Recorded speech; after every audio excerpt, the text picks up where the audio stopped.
দাবি পূরণের আশ্বাসের ২৭ ঘণ্টা পর রেল ধর্মঘট প্রত্যাহার, উপদেষ্টার সঙ্গে বৈঠক সিদ্ধান্ত।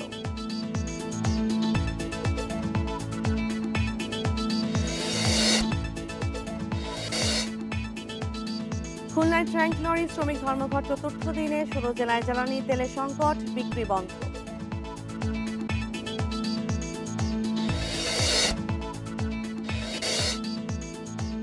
রাজধানীর যাত্রাবাড়িতে শিক্ষার্থী মিনহাজকে কুপিয়ে হত্যা, পূর্বশত্রুতার জের বলে ধারণা।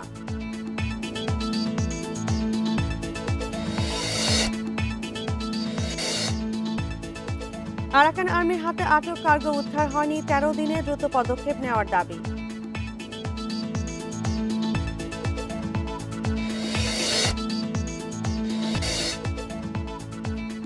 ৫৩ বছরের হাজারো গবেষণা হলেও মান নিয়ে প্রশ্ন, অর্থ ও সময় কম দেওয়ার অভিযোগ।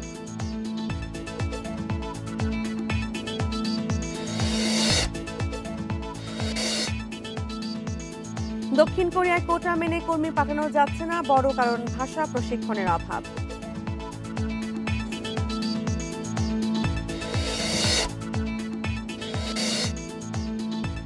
এবং বিপিএল এর প্লে অফে যেতে রাজশাহী চিটাগাং খুলনা ত্রিমুখী লড়াই, অপেক্ষায় রাজশাহী।